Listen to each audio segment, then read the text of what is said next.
اب میرے بھائیوں سب ٹاپک نمبر 6 وہ ہے رمضان کے روزوں کی سحری اور افطاری سے متعلق فقہی احکام و مسائل. یہ بہت کریٹیکل ہیں.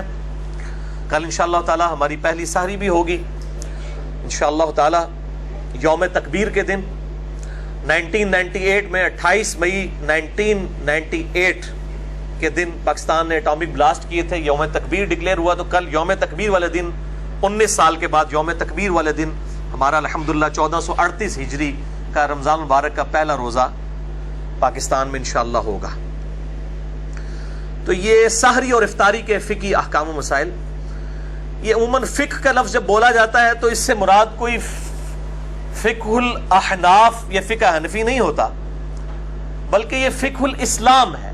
فقہ عربی میں کہتے ہیں ٹرو انڈرسٹینڈنگ کو، سمجھ بوجھ کو، کسی بات کو صحیح طریقے سے اس کی تہ تک پہنچنے کو. اسی کانٹیکسٹ میں بخاری اور مسلم دونوں میں حدیث موجود ہے اور مشکات میں اس کا نمبر ہے 200. حضرت معاویہ ابن ابی سفیان رضی اللہ تعالیٰ عنہ روایت کرتے ہیں کہ آپ صلی اللہ علیہ وآلہ وسلم نے فرمایا، اللہ تعالیٰ جس کے ساتھ بھلائی کا ارادہ فرماتا ہے اسے دین کی فقہ عطا فرما دیتا ہے، دین کی سمجھ عطا فرما دیتا ہے. اور ساتھ ہی فرمایا وَإِنَّمَا أَنَا قَاسِمٌ وَاللَّهُ يُعْطِي، اور میں تو صرف تقسیم کرنے والا ہوں، عطا فرمانے والی ذات تو اللہ کی ہے. یعنی یہ علم دین ہے، سمجھ بوجھ اللہ تعالیٰ کی طرف سے ہے، اور میں جو لوگوں میں ڈسٹریبیوٹ کر رہا ہوں دین کا نالج تو اللہ کی عطا سے کر رہا ہوں. تو یہ اسی پر امام بخاری نے باب بھی باندھا ہے کہ اللہ تعالیٰ جس کے ساتھ بھلائی کا ارادہ فرماتا ہے اسے دین کی سمجھ عطا فرما دیتا ہے. اور یہی وہ آدھا ٹکڑا ہے جس کو بیان کرتے ہیں کہ آپ صلی اللہ علیہ وسلم رزق بھی تقسیم کر رہے ہیں، لوگوں کو اولاد بھی دے رہے ہیں، اور وہ کہتے ہیں دیکھیں جی یہ حدیث ہے کہ اللہ تعالیٰ دیتا ہے میں تقسیم کرنے والا ہوں. یہ دین کے کانٹیکسٹ میں بات ہو رہی ہے. اس حوالے سے میرا ایک پورا الگ سے ایک کلپ بھی چڑھا ہوا ہے بڑا ڈیٹیل، جسے شوق ہو تو وہ یوٹیوب پہ دیکھ سکتا ہے. سحری اور افطاری سے متعلق یہ جو فقہی احکام و مسائل ہیں ان کو ڈیڈکٹ کرنے کے لیے میں کل 17 صحیح الاسناد احادیث ڈسکس کروں گا. اور یہ میں نے 17 کا عدد لیا ہے کہ اہل سنت اور اہل تشیع کا اجماع ہے دن رات میں فرض نمازوں کی تعداد، جو رکعتوں کی تعداد ہے وہ 17 ہے. فجر کے 2 فرض، ظہر 4، عصر 4، مغرب 3 اور عشاء کے 4. یہ 17 حدیث کل 3 ٹاپکس کے اندر ڈسکس ہوں گی. پہلی 7 احادیث جو ہیں وہ سحری سے متعلق، اگلی 5 افطار سے متعلق، اور اس سے اگلی 5 جو ہیں وہ پرٹیکولرلی افطاری کا جو ٹائم کا اختلاف ہے سنی اور شیعہ کا، اس پہ میں انشاءاللہ حق بات جو ہے وہ بیان کروں گا. یہ 17 احادیث ایک انٹلیکچوئل ترتیب کے ساتھ میں نے جمع کی ہیں. ان تمام احادیث کے نمبرز انشاءاللہ میں پرائمری کتاب سے نہیں بلکہ سیکنڈری کتاب جو ہے مشکات المصابیح، جسے میں نے ڈکلیئر کیا ہے مشکات از دا انسائکلوپیڈیا آف حدیث، اہل سنت کی مین سٹریم کی کل کم از کم 13 کتابوں کے یہ نوٹس ہیں. بخاری، مسلم، جامعہ ترمذی، سنن ابی داؤد، نسائی، ابن ماجہ، الموطا امام مالک، مسند احمد اور المستدرک للحاکم، سنن الکبری البیہقی، اور باقی کتابوں میں سے یہ نوٹس ہیں 6294 احادیث، 6294 احادیث. 3 PDF ہماری ویب سائٹ اہل سنت پاک .com پر شیخ زبیر لیزئی رحمہ اللہ تعالیٰ کی تحقیق اور تحکیم کے ساتھ اور تخریج کے ساتھ موجود ہیں. جسے شوق ہو تو وہ ڈاؤن لوڈ کریں. اس میں اس کے نمبرز کے تحت فٹ نوٹ پہ آپ کو پرائمری کتابوں کے نمبر بھی اور ان پہ حکم لگے ہوئے بھی انشاءاللہ تعالی مل جائیں گے. تو یہ میں مشکات میں نے الگ سے لیکچر بھی دیا ہے، مسئلہ نمبر 111B مشکات المصابیح کا مکمل تعارف، وہ ضرور دیکھیں. پہلی حدیث بخاری اور مسلم دونوں میں موجود ہے، مشکات میں 1982. آپ صلی اللہ علیہ وآلہ وسلم نے فرمایا سحری کھایا کرو، سحری کے کھانے میں برکت ہے. یعنی سحری کو ترغیب دلائی گئی ہے کہ اس کو کھانا ہے. یہ اکثر لوگ 8 پیرا روزہ رکھ لیتے ہیں بغیر سحری کو اور بڑا فخریہ بتاتے ہیں، جبکہ یہ فخریہ چیز نہیں ہے، تو چھپانی چاہیے. سحری کھا کر روزہ رکھنا یہ برکت کا باعث ہے، اور آپ صلی اللہ علیہ وآلہ وسلم نے اس کی ترغیب دلائی ہے. اسی کانٹیکسٹ میں دوسری حدیث ہے صحیح مسلم کی مشکات میں 1983. آپ صلی اللہ علیہ وآلہ وسلم نے فرمایا ہمارے اور اہل کتاب کے روزوں میں فرق ہی سحری کھانے کا فرق ہے. یعنی یہود و نصارہ کی مخالفت کرنی ہے، وہ بغیر سحری کے روزہ رکھتے ہیں، تم سحری کھایا کرو. وہ رات کو ہی مطلب کھا پی لیتے ہیں, صبح کے وقت نہیں اٹھتے اور پھر اگلے دن اس طرح روزہ رکھتے ہیں ابھی بھی. اور جو مسلمان ہیں ان کے لیے سنت یہ ہے کہ وہ سحری کا اہتمام کریں گے, کیونکہ اہل کتاب کے روزوں میں اور ہمارے روزوں میں سحری کھانے کا فرق ہے. تو جان بوجھ کر سحری نہیں چھوڑنی چاہیے. اگر مجبوراً چھوٹ گئی اور کوئی شخص یہ سمجھتا ہے کہ میں بغیر سحری کے 8 پیرا روزہ رکھ سکتا ہوں تو وہ رکھ لے, لیکن اگر اس کو بعد میں احساس ہوتا ہے کہ میں روزہ نہیں نبھا سک رہا تو روزہ توڑ دے, اس پہ کوئی گناہ نہیں ہے, کفارہ نہیں ہے, ایک روزے کی قضا کر لے گا. اگر کسی کی سحری رہ گئی ہے اور اسے یہ یقین ہے کہ میں روزہ نہیں رکھ سکتا, روزہ نہ رکھے, اس دن چھوڑ دے. اب اللہ تعالیٰ کی طرف سے کیٹاسٹرافک کنڈیشن آئی ہے, وہ ایک روزے کی بعد میں قضا دے دے. اور اگر رکھ بھی لیا ہے اور بعد میں احساس ہوا کہ نہیں نبھے گا تو روزہ توڑ سکتا ہے, اس پہ گناہ بھی کوئی نہیں ہے, کفارہ بھی کوئی نہیں, ایک روزہ قضا کر لے گا. اور اس پہ ایک ایکسیپشن ہے, آپ صلی اللہ علیہ وآلہ وسلم کے حوالے سے بخاری اور مسلم میں حدیث موجود ہے اور مشکات میں اس کا نمبر ہے 1986 کہ آپ صلی اللہ علیہ وسلم وصال کے روزے رکھا کرتے تھے, بغیر افطار کیے اگلے دن کا روزہ اور پھر اگلے دن کا روزہ, اس طریقے سے مسلسل کئی دن کے روزے رکھتے تھے. بعض اصحاب نے آپ کی سنت کی پیروی میں روزہ رکھا تو ظاہر ہے وہ پھر مسجد میں بے ہوش ہونا شروع ہو گئے, تو آپ صلی اللہ علیہ وآلہ وسلم نے ان کو ڈانٹا اور آپ نے فرمایا ایکم مثلی, تم میں سے میری مثل کوئی کون ہو سکتا ہے, میں رات کے وقت میرا رب مجھے کھلا بھی دیتا ہے پلا بھی دیتا ہے. تو آپ صلی اللہ علیہ وسلم کی خصوصیت ہے کہ آپ مسلسل افطار کیے بغیر روزے رکھ لیا کرتے تھے. یہ آپ صلی اللہ علیہ وآلہ وسلم کی خصوصیت ہے, امت میں کسی کو اجازت نہیں. ان کو کہتے ہیں وصال کے روزے, وصل کہتے ہیں نا ملنے کو, یعنی روزے ملاتے جائیں, یہ آپ صلی اللہ علیہ وآلہ وسلم کی خصوصیت ہے. تو آپ نے فرمایا ایکم مثلی, تم میں سے کون میری مثل ہو سکتا ہے. کسی صحابی نے نہیں کہا کہ قل انما انا بشر مثلکم, اے نبی تم فرما دو کہ میں انسان ہونے میں تمہاری طرح ہوں. صحابہ کو یہ بات پتا تھی کہ یہ مثل کے اعتبار سے ایز اے اسپیشیز بات نہیں ہو رہی, بلکہ آپ کے مرتبے کی بات ہو رہی ہے, اور آپ کا مثل واقعی کوئی نہیں ہو سکتا. تو یہ دو ایکسٹریم ہیں, ایک طرف اہل حدیث علماء ہیں, بعض وہ ہر بات کے اوپر جو ہے وہ قل انما انا بشر مثلکم کے تحت کوئی ایکسٹریم رزلٹ نکالتے ہیں, دوسری طرف جو ہے وہ بریلوی ہیں اور وہ مطلب اس آیت کو پڑھنے کو آپ صلی اللہ علیہ وآلہ وسلم کی توہین سمجھتے ہیں. دونوں ایکسٹریم کے اوپر ہیں.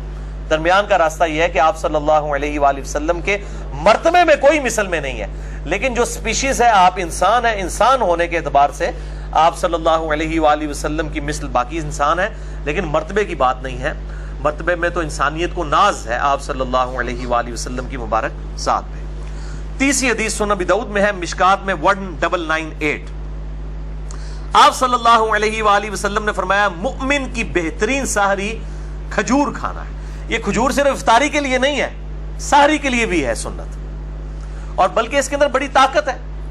ایک کھجور کے اندر آپ سمجھ لیں تقریباً 2 روٹیوں کے برابر کیلوریز موجود ہوتی ہیں طاقت کے اعتبار سے.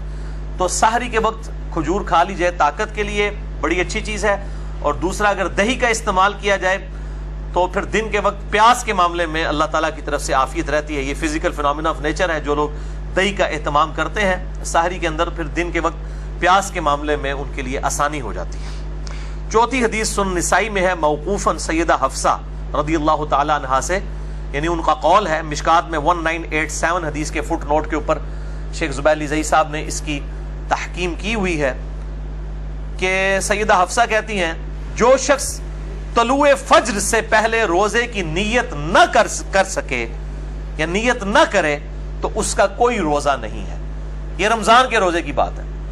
اگر فجر کا وقت شروع ہونے سے پہلے یعنی ختم سحری سے پہلے اس نے روزے کی نیت کی, یعنی رات کو ڈاواں ڈول تھا, شاید سفر پہ جانا تھا یا کوئی اور عذر تھا, اب وہ رات کو اس کو کلیئر نہیں تھا میں روزہ رکھوں گا یا نہیں رکھوں گا, تو اب اسے فجر کا وقت شروع ہونے سے پہلے نیت کرنی ہوگی. ویسے تو ہم رات کو جو سوتے ہیں وہ ہماری نیت ہوتی ہے, وہ یہ نہیں ہے کہ کوئی آپ نے کوئی زبان سے نیت کرنی ہوتی ہے, دل کے ارادے کا نام ہے. نیت کے بغیر تو کوئی کام بھی نہیں ہوگا. بخاری اور مسلم کی متفق علیہ حدیث ہے, بخاری کی پہلی حدیث یہی ہے اور مشکات کی بھی پہلی حدیث یہی ہے, انما الاعمال بالنیات, اعمال کا دار و مدار نیتوں پر ہے. لیکن نیت زبان سے نہیں کرنی ہوتی. جب ہم وضو کرنے لگتے ہیں تو کیا زبان سے نیت کرتا ہوں, نیت کرتا ہوں اس وضو کی خاص واسطے نماز عشاء کے, نہیں, دل کا ارادے کا نام ہوتا ہے. تو نیت دل کے ارادے کا نام ہے. اور یہ جو دعا جو ہے وہ نیت کی مشہور ہے, یہ بالکل جعلی جھوٹی فیبریکیٹڈ ہے. وَبِصَوْمِ غَدٍ نَوَيْتُ مِنْ شَهْرِ رمضان, میں رمضان کے کل کے روزے کی نیت کرتا ہوں. کل کا روزہ کیا, وہ روزہ تو آج کا ہوتا ہے, کیونکہ رمضان کے اندر تو مغرب کے بعد سے ہی جو ہے وہ دن شروع ہو جاتا ہے. ابھی دیکھیں آج شعبان کی 30ویں تھی لیکن ہم نے قیام اللیل کیا ہے کیونکہ رات رمضان کی مغرب کے بعد شروع ہو چکی ہے. کل انشاءاللہ تعالی پہلا روزہ ہے. تو وہ بالکل جعلی دعا ہے, بالکل ثابت نہیں, کسی ضعیف روایت میں موجود نہیں ہے. تو یہ فرض روزے کی نیت رات کو ہونا وہ ڈیفالٹ میں ہوتی ہے, یہ ضروری ہے. ہاں اس شخص کے لیے جو اب ڈاواں ڈول ہے میں کل سفر پہ جاؤں گا یا نہیں جاؤں گا, پھر اس کو فجر سے پہلے ذہن میں نیت کو حاضر کرنا ہوگا. البتہ نفلی روزے کی نیت کا کوئی نہیں ہے مسئلہ. نفلی روزے کی نیت آپ ظہر سے پہلے بھی, زوال آفتاب سے پہلے بھی کر سکتے ہیں. اسی کانٹیکسٹ میں صحیح مسلم میں حدیث ہے مشکات میں 2076 کہ اما عائشہ رضی اللہ تعالیٰ عنہ کہتی ہیں کہ آپ صلی اللہ علیہ وآلہ وسلم بسا اوقات گھر تشریف لاتے اور پوچھتے کچھ کھانے کے لیے ہے, ناشتے کے لیے, تو میں کہہ دیتی یا رسول اللہ کچھ بھی نہیں. تو آپ فرماتے چلو ٹھیک ہے میں آج پھر روزہ رکھ لیتا ہوں, یعنی بغیر کھائے پیے, اور نیت بھی اس وقت کی نفلی روزے کی. اور سیدہ عائشہ کہتی ہیں آپ روزہ رکھ لیتے اور بسا اوقات کسی کی طرف سے کوئی گفٹ آ جاتا ناشتے کے طور پر, تو آپ صلی اللہ علیہ وسلم اسی وقت اپنا روزہ افطار بھی کر لیتے کہ چلو ناشتہ آ گیا تو روزہ توڑ بھی دیتے, اور پھر نفلی روزہ ظاہر توڑ دیں گے, اس کی نہ کوئی قضا ہے نہ کوئی کفارہ ہے. یہ حنفیوں کا بالکل باطل موقف ہے. جو عبادت خود نفلی ہے اس کا قضا اور کفارہ کیسے ہو سکتا ہے؟ واجب تو ہے نہیں ہے. تو نفلی روزہ کو جان بوجھ کے بھی توڑ دے, نہ قضا ہے نہ کفارہ ہے نہ کوئی گناہ کا کام ہے. البتہ فرض روزہ اگر کوئی جان بوجھ کر توڑے گا تو میں پچھلی دفعہ اس کے کفارے کے حوالے سے ڈسکشن کر چکا ہوں. تو یہ نفلی اور فرض روزوں کا فرق سمجھیے گا.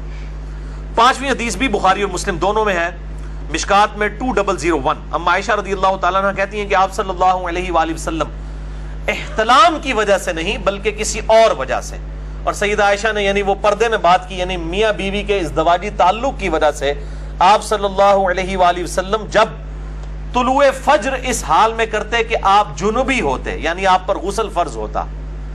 اب احتلام والا معاملہ تو اس سے بھی زیادہ کریٹیکل ہے, وہ تو انسان کے اختیار میں بھی نہیں ہے.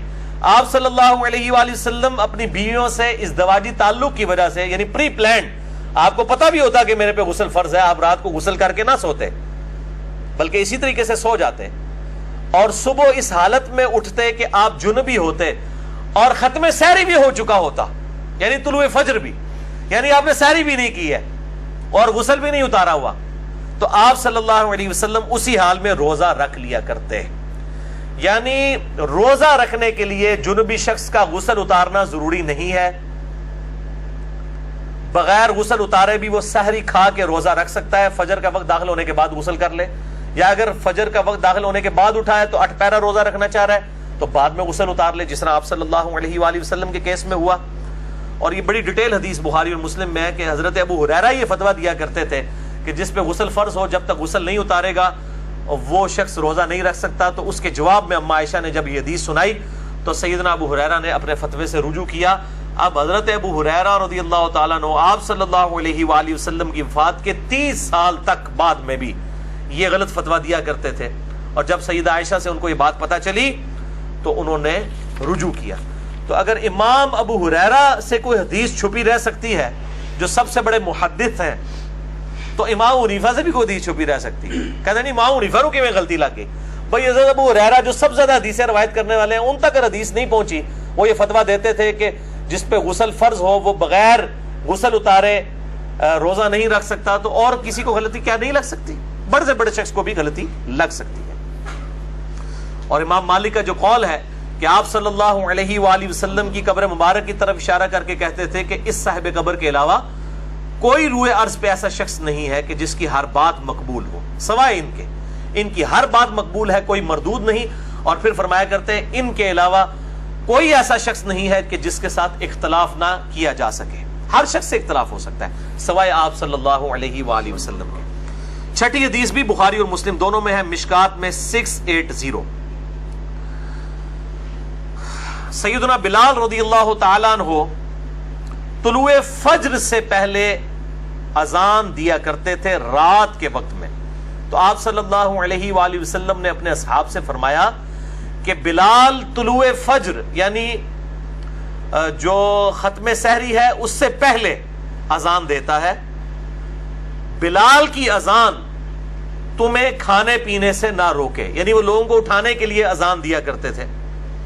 عرب میں اب بھی ہوتی ہے یہاں پر بھی اہل حدیث حضرات دیتے ہیں اذان، یعنی صبح کاذب کے وقت میں، صبح صادق سے پہلے اذان دیا کرتے تھے. تو فرمایا کہ اس کی اذان تمہیں کھانے پینے سے نہ روکے جب تک ابن ام مکتوم اذان نہ دیں، سحری کھاتے رہو. اور راوی کہتے ہیں ابن ام مکتوم نابینا صحابی تھے، جب تک ان کو کوئی بتاتا نہیں تھا کہ فجر کا وقت داخل ہو چکا ہے تو وہ اذان نہیں دیتے تھے. ان کی ذمہ داری تھی کہ وہ اذان دیا کرتے تھے فجر کا وقت داخل ہوتے ہی، ختم سحری. یہ آج کل کی اذانوں پہ نہ جائیے گا، بعض کا اذانیں 5 منٹ لیٹ ہو جاتی ہیں. آج کل گھڑی کا اعتبار ہوگا، جو ختم سحری کا ٹائم ہے گھڑی کو فالو کریں، اذانوں پہ نہ رہیں. اذانوں کا تو کوئی پتہ نہیں کس وقت اذان ہو سکتا ہے لیٹ ہو جائے، ہو سکتا ہے جلدی ہو جائے، لوگ اتنا اہتمام نہیں کرتے.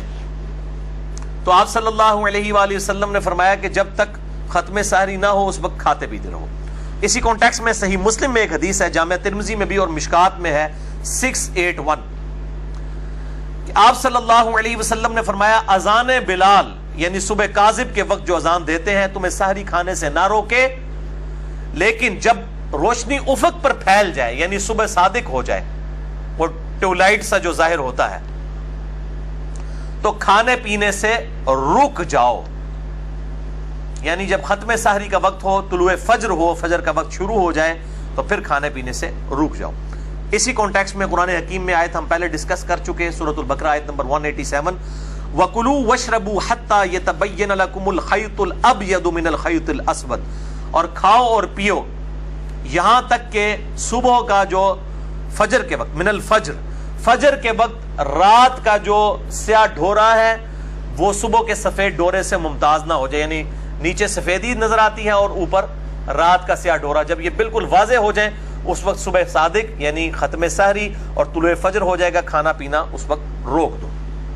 7ویں حدیث سنن ابی داؤد میں ہے، مشکات میں 1988، آپ صلی اللہ علیہ وآلہ وسلم نے فرمایا، یہ بہت کریٹیکل حدیث ہے، اس سے بڑے لوگوں نے غلط رزلٹ نکالے ہیں. آپ صلی اللہ علیہ وآلہ وسلم نے فرمایا جب تم میں سے کوئی اذان فجر سنے اور کھانے پینے کا برتن اس کے ہاتھ میں ہو تو وہ اپنی ضرورت پوری کر کے اس کو نیچے رکھے.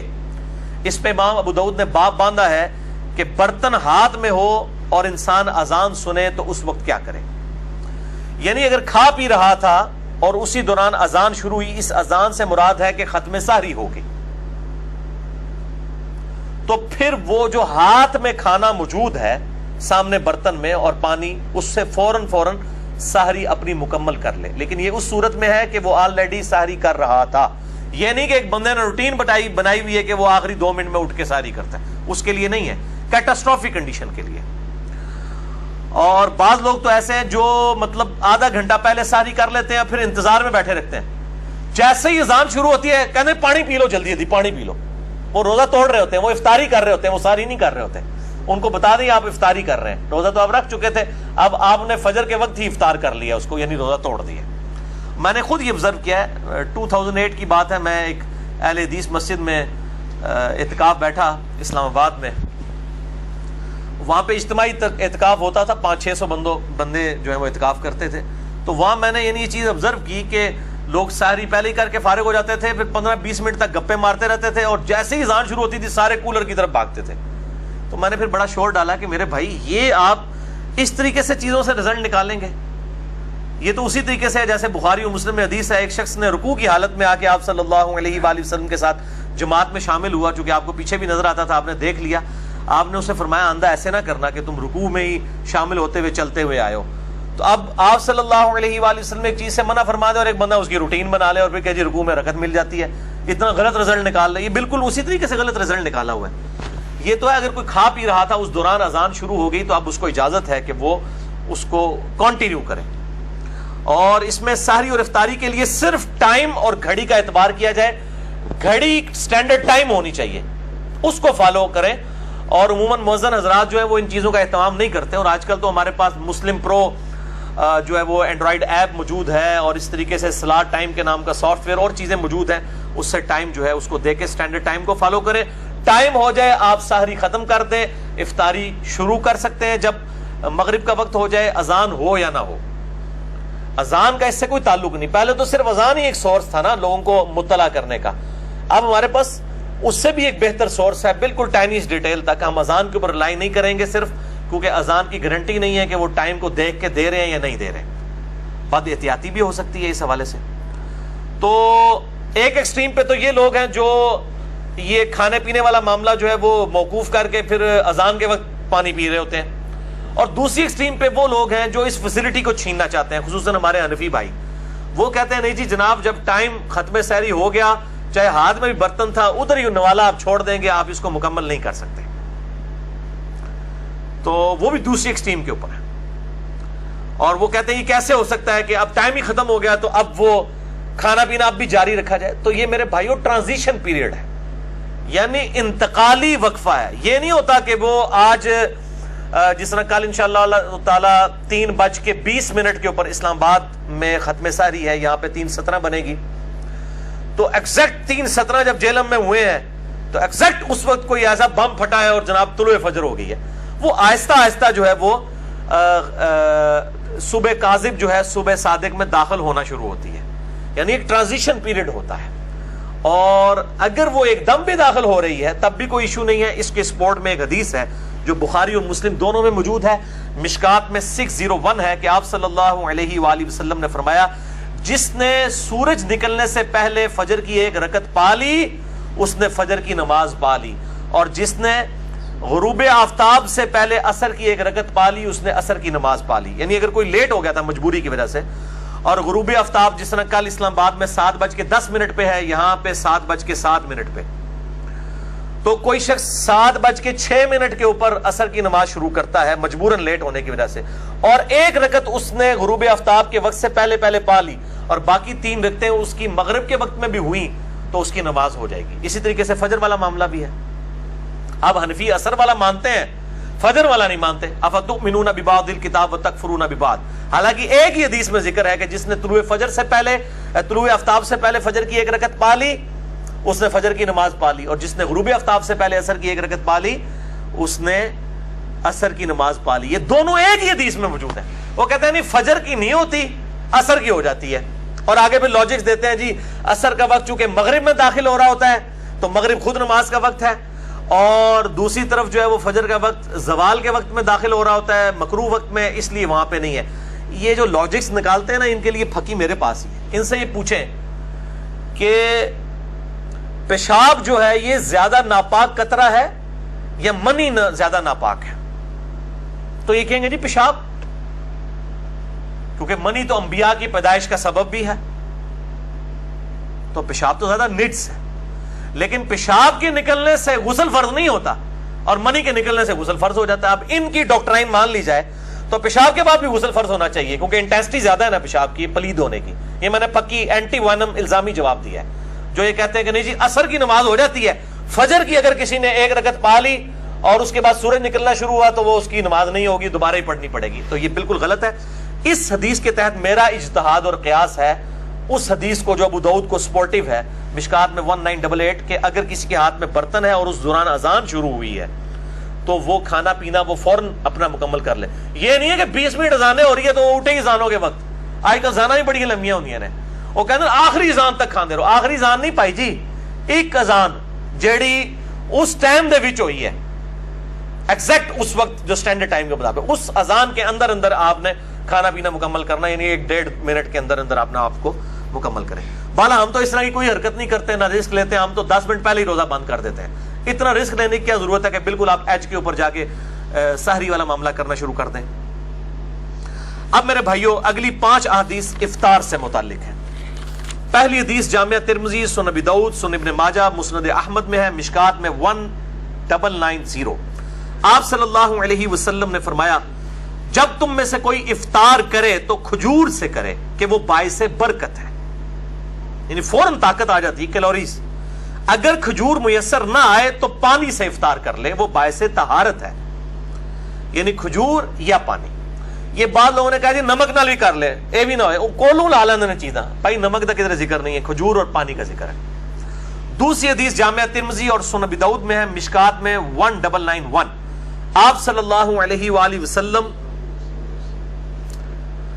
نماز مغرب سے پہلے چند تازہ کھجوروں کے ساتھ افطار کیا کرتے تھے.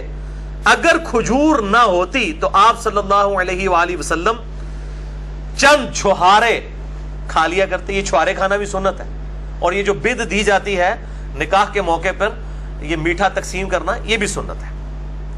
اگر چھہارے بھی نہ پاتے تو پانی کے چند گھونٹ پی کر آپ صلی اللہ علیہ وآلہ وسلم افطار فرما لیا کرتے. تو پانی سے بھی افطاری ہو جائے گی, یہ کوئی گناہ کا کام نہیں ہے.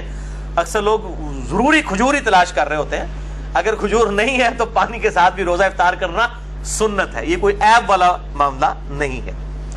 تیسری حدیث سنن ابی داؤد میں ہے, بڑی کریٹیکل ہے, میں اس کا نمبر بھی بتا دوں 2357 اور مشکات میں 1993 کہ آپ صلی اللہ علیہ وآلہ وسلم جب روزہ افطار کرتے تو آپ صلی اللہ علیہ وآلہ وسلم یہ دعا پڑھا کرتے, ذهب الظمأ وابتلت العروق وثبت الاجر انشاءاللہ. پیاس چلی گئی, رگیں تر ہو گئیں. یہ افطار کے بعد پڑھنا ہے جب رگ واقعی تر ہو جائے, پہلے نہیں. اور اللہ کے حضور انشاءاللہ ہمارا اجر پکا ہو گیا.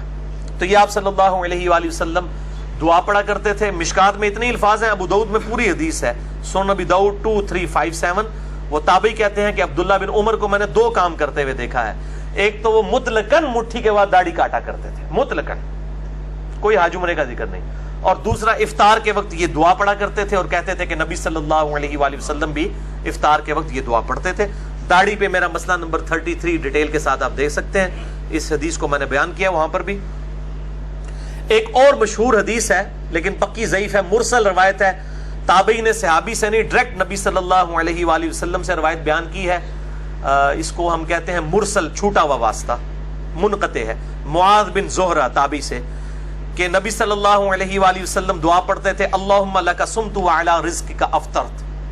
لیکن یہ روایت مرسل ہے, چھوٹا ہوا واسطہ ہے, ضعیف روایت ہے, اور اس کو بھی خالص نہیں رہنے دیا ہے. پہلے روایت ہی جعلی تھی, اس میں بھی لوگوں نے اللہم انی لک صمت وبک آمنت وعلیک توکلت وعلی رزقک افطرت, اور ملاوٹ ہوئی, شاید بھی ملاوٹ پائی ہوئی ہے. یہ دعا ویسے ہی کمزور تھی اور بالکل چھوٹا ہوا واسطہ تھا, اور باقی جو ساتھ ملا دیا, اور پھر کہتے ہیں کہ کیا اس میں کون سے الفاظ غلط ہے. بھائی بخاری اور مسلم دونوں میں حدیث موجود ہے, بخاری میں 247 ہے اور مسلم میں 6882. ایک صحابی کو آپ صلی اللہ علیہ وسلم نے دعا تعلیم فرمائی, اس میں الفاظ تھے بنبیک الذی ارسلت, میں ایمان لایا اس کتاب پر جو تو نے اپنے نبی کے ساتھ نازل کی. اس صحابی نے دعا میں پڑھ دیا برسولک, میں اس کتاب پر ایمان لایا جو تیرے رسول کے ساتھ نازل ہوئی. رسول سپرلیٹو ڈگری ہے, نبی تو چھوٹی ڈگری ہے. اس نے نبی کے الفاظ کو رسول کر دیا, اعلیٰ کام کیا, نیکی کا کام. لیکن آپ صلی اللہ علیہ وآلہ وسلم نے فرمایا بنبی کا کہو, وہی کہو جو میں نے تعلیم فرمایا ہے. یعنی بنبی کا کو بی رسولی کا بھی نہیں پڑھ سکتے. یہ جائے کہ بندہ خود سے جی وہ واقعنا عذاب القبری, واقعنا عذاب الحشری, پتہ نہیں کیا کچھ داخل کیا ہوا ہے. قرآن میں دعا آئی ہوئی ہے میرے بھائیوں, سورۃ البقرہ میں, بخاری اور مسلم میں موجود ہے, ربنا آتنا فی الدنیا حسنۃ وفی الآخرۃ حسنۃ وقنا عذاب النار. یا بخاری اور مسلم میں ہے اللہم ربنا آتنا فی الدنیا حسنہ وفی الآخرۃ حسنۃ وقنا عذاب النار. دنیا میں سب کچھ دنیا آ گیا, آخرت میں قبر آخرت کی منزلوں میں سے پہلی منزل ہے. بخاری اور مسلم میں حدیث ہے وقنا عذاب النار, وقنا عذاب النار, ربنا آتنا فی الدنیا حسنہ وفی الآخرۃ حسنہ.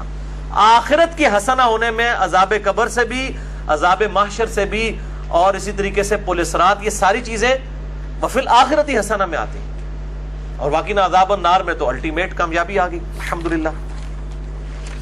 چوتھی حدیث شعب الایمان امام بیہقی کی کتاب میں ہے, اور شرح السنہ امام بغوی کی کتاب میں, اور مشکات میں 1992 ہے. آپ صلی اللہ علیہ وآلہ وسلم نے فرمایا جو شخص کسی روزہ دار کا روزہ افطار کرائے یا کسی مجاہد کی تیاری کروائے تو اسے بھی اس روزہ دار اور مجاہد کے مثل ثواب دیا جائے گا الحمدللہ. اب یہ مجاہد کو مسلمانوں کا گلا نہ کاٹنے گیا ہو جو واقعی جہاد ہو, یہ اس کانٹیکسٹ میں ہے. پانچویں حدیث افطار کے وقت دعا کی قبولیت کے اعتبار سے جامعہ ترمذی اور سنن ابن ماجہ میں ہے, مشکات میں 2249. آپ صلی اللہ علیہ وآلہ وسلم نے فرمایا 3 لوگوں کی دعا قبول ہوتی ہے. نمبر 1 روزہ دار جب افطار کے وقت دعا کرتا ہے, افطاری کا وقت دعا کی قبولیت کا وقت ہے. نمبر 2 عادل بادشاہ کی دعا. نمبر 3 مظلوم کی دعا.